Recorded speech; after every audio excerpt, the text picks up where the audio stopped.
Namaste, everyone, and welcome to Anchor the Light.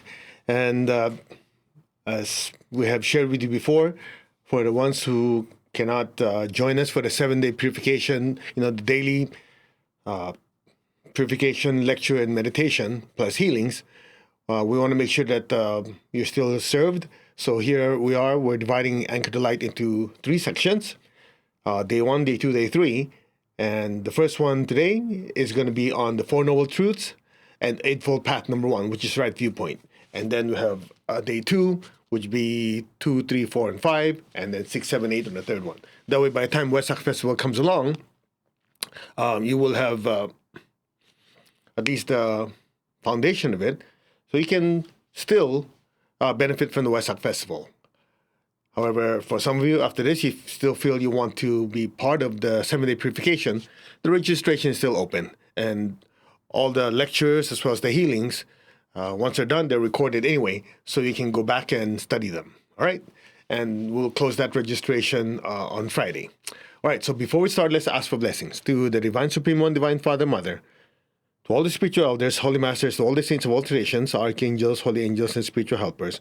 Personally, to my teacher, Master Chokok Sui Mahaguji Mailing, we humbly ask for divine light, divine love. Thank you for your guidance, help, healing, and protection to the Lord Christ, to the Lord Buddha, and all the high beings. Thank you for your wisdom, guidance, help, and protection. Thank you, in full faith. And so it is. All right. So just to make sure no disturbance here, turn the light phone off. Okay, so we've shared with you how important this full moon meditation is. It's first of the 3 super powerful full moons of the year, and we want to make sure you're ready for it, both in your mind, your emotions, your energy, so that you can maximize the absorption of this spiritual energy coming in. So the instructions of the Buddha before he left the body was repeat the Four Noble Truths and the Eightfold Path to humanity. And I remember Master Chokok Sui, my teacher, used to say that, in the stories, when the Buddha experienced his enlightenment, he was hesitant whether to share or give the teachings to the world because he wasn't sure if the world was ready, if humanity was ready. Actually, let me correct that. If the world was ready, because it's not just human beings, but also other beings. And the teaching came through anyway because he was urged by one of the aspects of God to share his teachings to humanity, to all beings, because the lotus flower, which is the chakra above the head, the 12th chakra of most people, all beings, were almost open. What does that mean? In other words, he just needed these spiritual teachings, and spiritual initiation of the world will essentially fast forward and open. So what are these Four Noble Truths? The Four Noble Truths are: number 1, there is suffering in life. Number 2, what are the origins or causes of this suffering? Number 3, this suffering can end. And the last one, how to end it. So the easiest way to understand this, for us, at least when I first learned it, I go, oh, that's a little deep. What does that mean? So suffering is the ailment. What are the causes of this ailment? Like you go to a doctor, you said you're experiencing certain things, they'll ask you, hey, did you eat something? Did you have these symptoms before? Trying to find the cause of it, the origins. And afterwards, the doctor will say, based on this this information, we can cure it. And the last one is, what is the cure or the medicine? So that's the easiest way to understand the Four Noble Truths. Now, just to clarify, oftentimes you read in books on Buddhism, they say, also all life is suffering. Now think about it. If all life is suffering, there's no hope.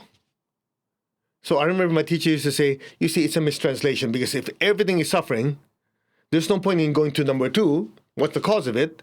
Number 3, you can cure it. And number 4, how to cure it, because in the end, you're screwed. Well, he didn't say that. That's my version of it. In other words, there's no point in studying 2, 3, and 4 because all life is suffering, which doesn't make any sense. So he said it was actually a mistranslation. There is suffering in life. So think about it. There is suffering in life, then it makes sense. Okay, that particular suffering that is happening, what are the causes of it? And then, once you find out what are the causes, you think of, you project, What are the causes of it? Maybe if we can mitigate it, hey, this can be cured. And the last one, what is the cure for that suffering? Are you with me so far? So you have the Four Noble Truths. There is suffering in life. We'll talk about what are the causes, and then break it down. Okay, what are these causes? And after that, you realize, these causes, actually, number one, you go, oh, this is the cause of it. So let's see how to fix it. And in the end, what's the cure or the fix, which is the Eightfold Path. So on this session, we will cover the Four Noble Truths and the first of the Eightfold Path. So we already covered Noble Truth number one, which is there is suffering in life. Now, unfortunately, some people think that all desire is bad. But in reality, it has to be pre-qualified, which leads us to Noble Truth number two. What are the causes of this suffering? There are many of them, but the main ones we'll just cover. Number one,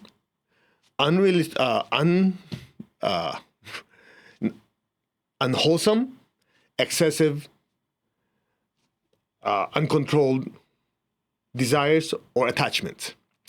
So the easiest way to understand this, let me just make sure I have all the information here, because otherwise, we miss a few critical things. So unregulated, unwholesome, excessive desire or attachments.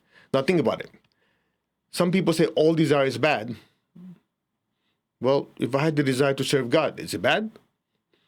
If I desire to love my family, to care for people, that's my desire to serve people, is that bad? So as you broad brush it, it does people no good, because after a while they just go, oh, I should just be a stone, don't have any feelings, don't love anything, and everything's suffering anyway. Make sense? So you have to pre-qualify. Unregulated, unwholesome, excessive desire. That unregulated, unwholesome, excessive desire essentially is what you call addiction.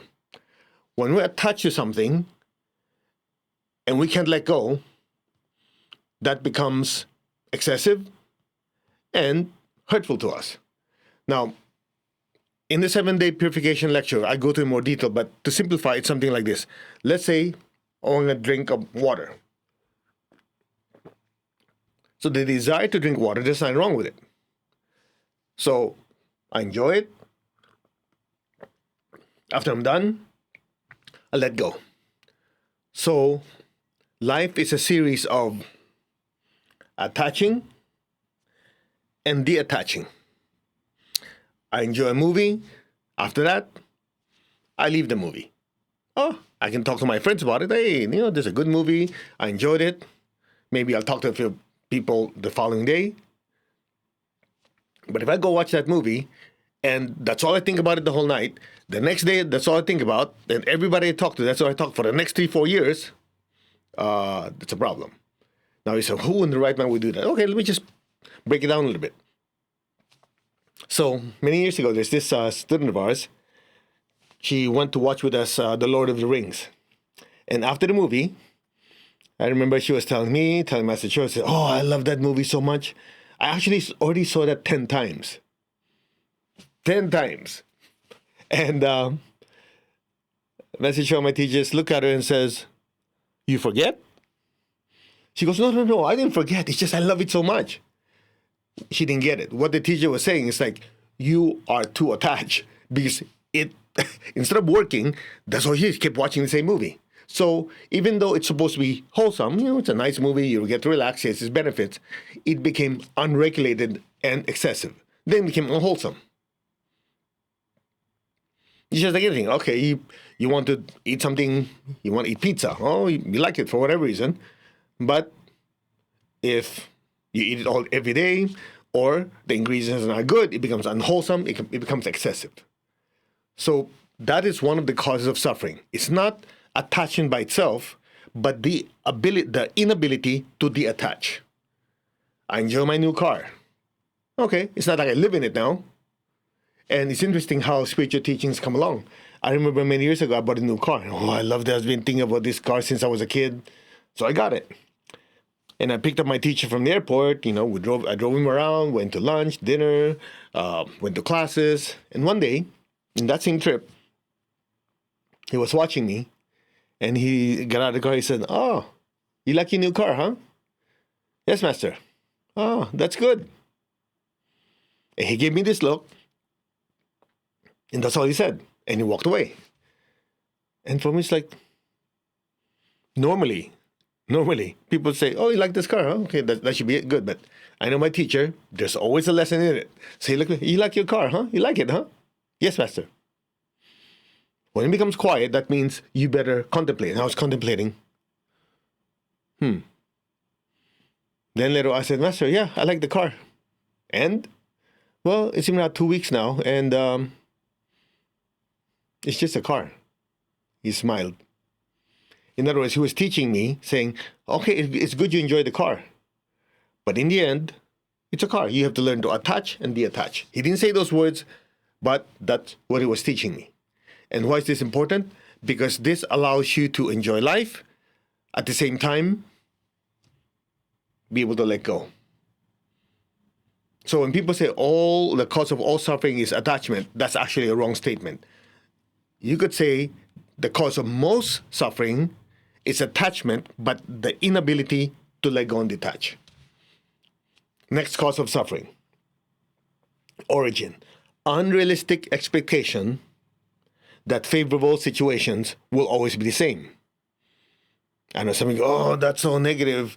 Of course, you have to think positive. Okay, again, don't get emotional about it, because people, use your mind, think about it. Unrealistic expectation that good times will always be the same, will always be good times. Now, that also means unrealistic expectation that bad times will always be bad. Translation: nothing is permanent. So, it's not the situation itself that causes suffering, it's our response to it. Okay? Now, the reason that nothing can be permanent is because of 3 factors. Factor number 1 is what you call the law of change. Whether you like it or not, there'll always be change. You've heard that 1,000 times already. The second factor to consider, there's this thing called the law of cycles.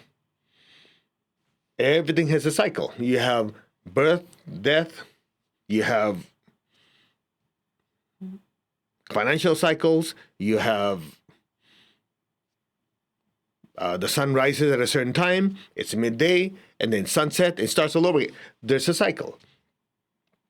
So there's a law of change, everything's changing, and then while things are changing simultaneously, there are cycles, many types of cycles happening simultaneously. And the third one is what you call the law of karma, or the law of consequence.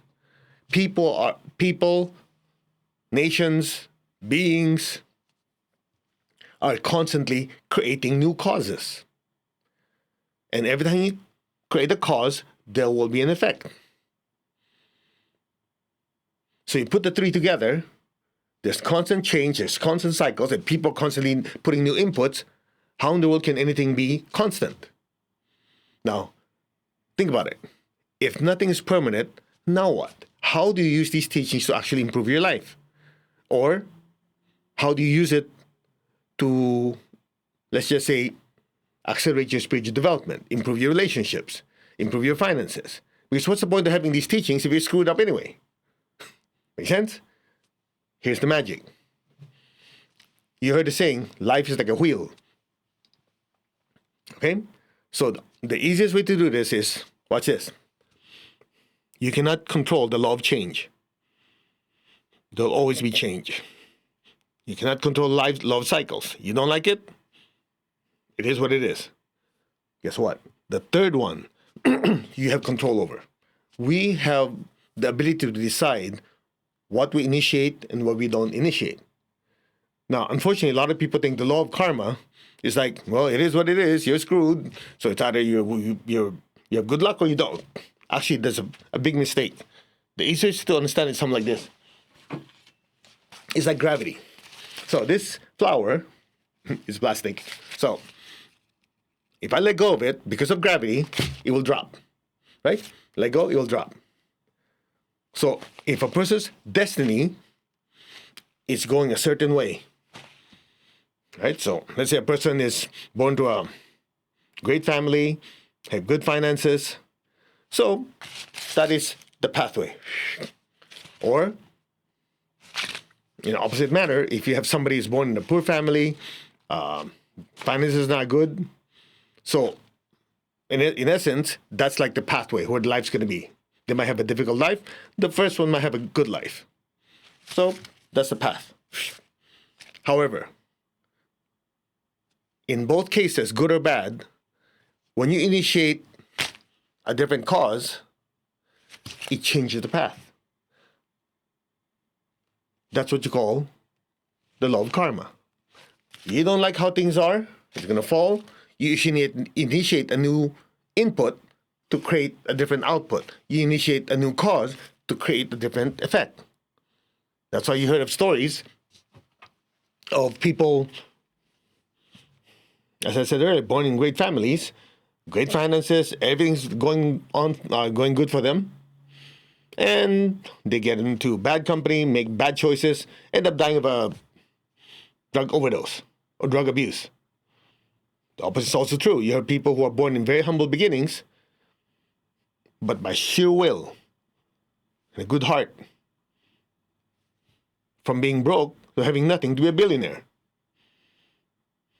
So, by understanding that everything's subject to change and cycles, you can harness it. The question is, how do you do it? It's very simple. Listen carefully. If things are doing well, you're on the top of the wheel, use that opportunity. You have money, you have resources, you have friends. Use that time with the law of karma to give and share. Do healing, give money to charity, be helpful to others.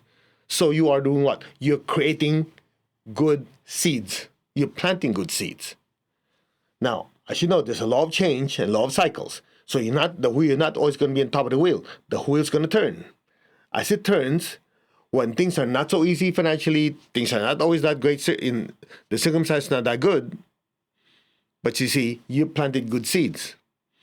So even though time is moving, cycles is changing, because of the good seeds you planted, you're harvesting. So even though things are not that good anymore or not so easy, because of your good karma, it becomes a cushion when you're at the bottom of the wheel. Well, other people, they just get crushed. Make sense? Now, when you're at the bottom, you think about it. Things are not so good. However, if I just sit there and don't do anything, that's basically what's going to happen.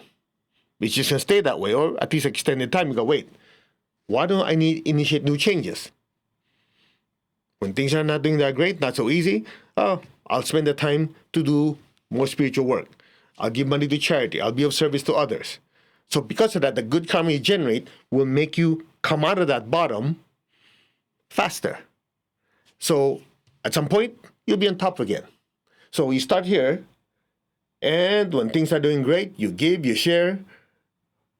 Make sense? When you're at the bottom, because whether you like it, you're not always going to be top. The wheel turns.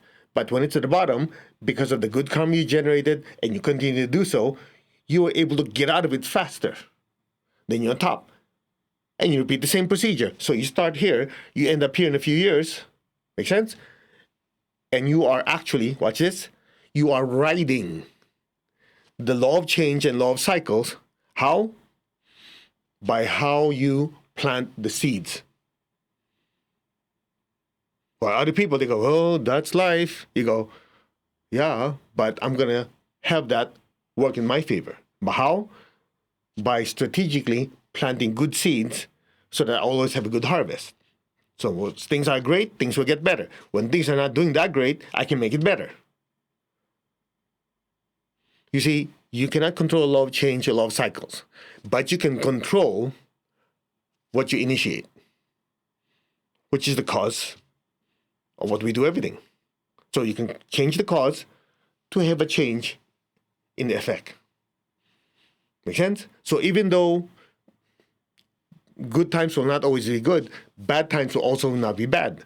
All of that and how it changes is dependent on what we do with it. Now, which leads us to noble truth number 3, which is this suffering can end. So, noble truth number 1, there's suffering in life. What are the causes of this suffering? And number 3, this suffering can end. Now, number 2 and number 3 is actually very closely related. If we really understand number 2, then the amount of time that this suffering is happening can be shorter. How? By the causes we create. We talked about that earlier. If things are not doing that great, instead of sitting there and complaining, you go, I'm going to use this time to practice more goodwill, patience, kindness towards others, give money to charity, to shorten that time you're at the bottom of the wheel. That's part 1. Part 2. How long this suffering also depends on our response to it. Connect with number 2, but let's dive a little deeper. Let's say somebody insults us, makes us feel bad. So if you sit there and you go, yeah, this person insulted me, and you kept thinking about it, yeah, this guy's such a jerk, he's useless, and tomorrow you tell another person, the following day you tell another person, you just keep in your mind and consciousness of staying angry and upset. Well, the other person probably doesn't care. Go about his business. Guess what we just did? You extended the suffering. But if you go, I might not control what people say and think and do, but I can control how I respond to them. So I choose to forgive, I choose to move on. And when you actually do it, you're suffering, instead of extending for days, months, or years, you cut it short, and you're out of that suffering. You see, these teachings by the Buddha are extremely practical. Super practical. It's not some religious dogma, it's plain common sense.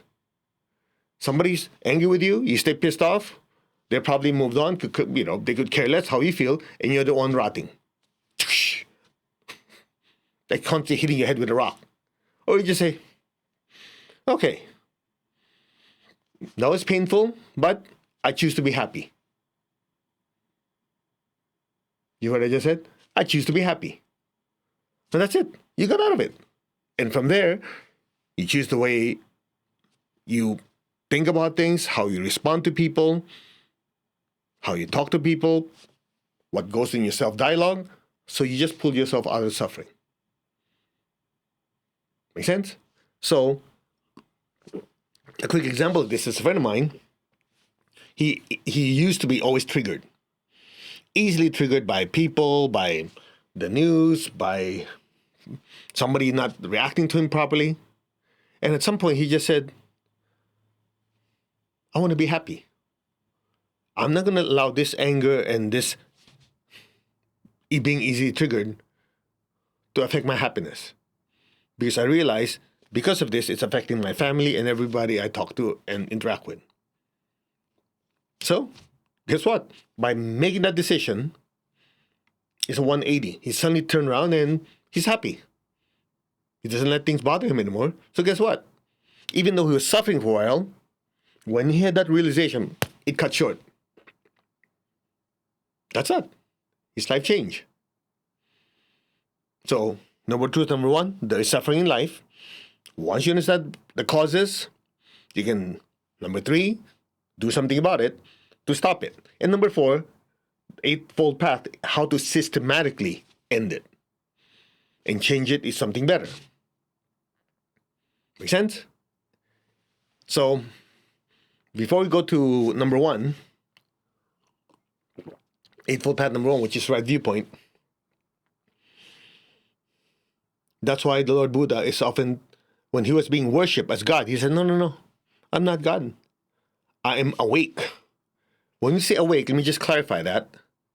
Awake means most people are spiritually asleep to their true nature. Listen carefully. They're spiritually asleep to who they really are. Meaning, most people define the I as what the body's experiencing, what they're feeling, and what they're thinking. Okay, let me use that metaphor. You heard me use this before. I'm moving my body. Who's moving the body? I am. So therefore, I'm moving the body, just like I'm moving this cup. The mover is not the cup. So therefore, the soul, the mover, the spiritual being is not the body. The spiritual being is moving the body. That is the soul. Same thing with feelings. I'm feeling happy. I'm feeling angry. I'm feeling sad. So the feelings are created. Now, simple logic. When somebody insults you, before they did and you got angry, you were not feeling anger, were you? But you created the feeling of anger in response to what they did. Or somebody said something wonderful, amazing, you feel happy. You were not feeling that happiness before, or maybe at not that level, but in response to that, you created happiness. So these feelings and emotions are not the I. You created them. So you could not be those feelings. Good or bad. Same thing with thoughts. Make sense? So the thoughts work the same way. When it comes to your thoughts, you might think, I keep overthinking something, that's me. No, that's not you. That's what you can choose to create. You create the thought of happiness, a feeling of happiness. You can think of a car. Then suddenly somebody, doorbell rings. I wonder who's at the door. Suddenly you're thinking of who's at the door, not your car anymore. So you have a choice to create a different thought. So you're not the body, emotions, or thoughts. You are the mover of the body, feeler of the feelings, thinker of the thoughts. Make sense? Now watch this. In the same manner, if I'm not aware that I'm creating the movements, the feelings, and thoughts, then these control me. Case in point, if somebody makes you angry, it consumes you so much, you can't think, you can't move, you can't do anything, it becomes you. Because at that point, you had spiritual amnesia. You forgot that, hey, you're not these feelings. So when a person is so consumed by what the body, their emotions and thoughts are doing to the soul, then the soul is spiritually asleep that it is actually a spiritual being that is simply interacting with the world or the earthly life through actions, feelings, and thoughts. Make sense? So that is technically spiritually asleep. But when you are aware, I'm a spiritual being who's using these, at that point, you have a glimpse of being awake. And you'll notice, every time we do meditation, we start with, we're not the body, not emotion or thoughts, right? I'm the soul. And at some point, as we go to the meditation, there's silence. During that silence, most of you realize, wow, everything's so quiet and still. No thoughts, no feelings. Sometimes I forget to breathe. See, at that time, you are spiritually awake. So just imagine the Buddha is experiencing that 24 hours a day at a much, much, much higher level, to the extent he can see when people are spiritually asleep. You've done this before. When you watch two people argue and fight, screaming and yelling, you're going, what's your problem? This person said something that triggered that person responded to this, and before it escalated. It's easy for you to watch, right? Guess what? Compared to them, you're spiritually awake. You're observing. In their case, they are consumed so much by the body, emotions, and thoughts, they're spiritually asleep of who they are. Now, which leads me to Eightfold path number 1. Right viewpoint and knowledge, which is the most important one. You screw up the first one, the rest don't matter. Right viewpoint is the ability to see and observe and interpret what's going on. If you don't get the first one right, which is right viewpoint, you would not know what to think, which is number 2. Number 3, you would not know what to say. Number 4, what to do. Number 5, what kind of livelihood or lifestyle you will have. So right viewpoint is number 1, to see things clear. Observe, observe, observe, and interpret what we see or observe properly. From there, we get to formulate the right thoughts. It's just like, most governments, they have a situation room. The situation is to see, okay, if you're in the government, you go, okay, what's the situation with the economy? What is the situation? There seems to be some war or whatever disturbance in this part of the country, or something else coming, an attack, cyber attack from another country, whatever. So the situation room is to observe what is going on.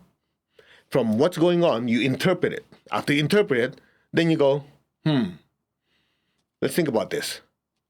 How do I think? Do I think this is a good thing, a bad thing? Let me observe it. Let me interpret it properly. And from there, okay, the way we think is, this is how you deal with it. Then that will determine what we say to each other, and then what we do with it. So right viewpoint leads to right thoughts, right speech, right action. So here in the first segment, we're going to focus on right viewpoint. And the most important viewpoint that we need to know is, who am I? Everything else is secondary. Who am I? So you observe, as we just did a few minutes ago. You notice that you're moving the body. You're creating feelings and thoughts. So as you observe it, the right interpretation is, hey, I'm moving the body, so I cannot be the body. The right interpretation is, I observe, I create these feelings, but before that stimuli or the stimulus, I didn't create these feelings. So therefore, I'm not the feelings. Same thing with the thoughts. So right viewpoint involves careful observation and correct interpretation. From there you go, oh, okay, now I understand. In the metaphor we always use, I'm the musician, I'm the pianist. I'm using a piano, and that piano, as I work on the keys, I create noise or music. I'm not the piano, because I notice if I stop hitting the keys, there's no sound, there's no music. So I interpret it, oh, the musician is not the instrument. And so if I use or not use the instrument will determine if I produce any sound at all. So therefore, the conclusion is, the musician is not the piano, the musician is not what the piano produces. So if that's the case, I'm using my body to create movement. I'm using this machine called the astral body or the emotion body to create feelings. I create this mental machine. I use this mental machine like what's called the mental body to create thoughts. Now watch this. So the proper interpretation, the correct interpretation, since I'm not these, I get to decide how to use them. So because of that, if a situation comes up, I will decide what thoughts to create. Do I create positive thoughts or negative thoughts? Same example, somebody insults me. I go, I'm not my thoughts, or therefore I cannot be all these thoughts they're dumping on me. So let me think about this. I'm not going to think bad thoughts, but at the same time, I want to protect myself. You're thinking. Thinking oftentimes have some feelings with it. And then from there, I decide, should I say certain words to escalate it or to cool it down or actually calm the person down and help them? It all starts with right viewpoint. So in the next segment, we're going to talk about right thoughts, how to control your thoughts, which is connected to how to control your feelings, which will affect what comes out of our mouth and how to use it properly, what to say, and how to act. And so if you have right thoughts, right words, right actions, you do that over and over again, then obviously number 5 would be right lifestyle or livelihood. And it just keeps going. All right? So we'll conclude it here. And on day 2, or on the next segment of Anchor the Light, in preparation for the Wesak Festival, we'll talk about Eightfold Path number 2, right thoughts, number 3, right speech, number 4, right actions, and you put it all together and repeat it over, right lifestyle. Make sense? And if you still want to join us for the 7-day purification, where I dive into this a lot more, including meditation and lecture with it, and also an empowerment, so you can really be prepared for the Wesak energy when it comes in. By the way, the Wesak Festival, that's Tuesday, California time. We're starting at 3 p.m. to 6 p.m. because we're going to repeat part of this again, plus more purification. That part is free. You don't have to pay for that. Anyway, the links are all there available for you. I'm not going to post it now. You can join us. But if you want to dive deeper, there's a 7-day purification. And if you want to really get super prepared, we also have the healing package where we do pranic psychotherapy in the morning and evening, or 2 sessions to allow wherever you are in your time zone to participate. So we go deeper cleansing of certain emotions and thoughts that hold us back. All right? So let's give thanks to the Divine Supreme God, Divine Father, Mother. Thank you to all the spiritual elders, holy masters, saints, archangels, holy angels, and spiritual helpers. We thank you for your blessings. To my teacher, Master Chokok Sui Mahaguji Mailing, to the Lord Christ, to the Lord Buddha, and all the great spiritual beings, thank you. Thank you for this opportunity to learn, to evolve, and to be of service to others. We thank you in full faith, and so it is. All right. Thank you very much for joining us for the first of 3 in preparation for Wesak Festival. And again, you should see in the links here if you still want to join us for the 7-day purification. And we'll post the actual Wesak meditation link afterwards. It's not going to be in social media. Let me just repeat that. Because, sometimes it censors it, or they don't allow us to do what we need to do to share deeper spiritual teachings, because I think the AI sometimes misinterprets stuff. Who knows? Okay? So, namaste everyone. You'll take care, and we will see you for day 2. God bless. Take good care. Bye-bye.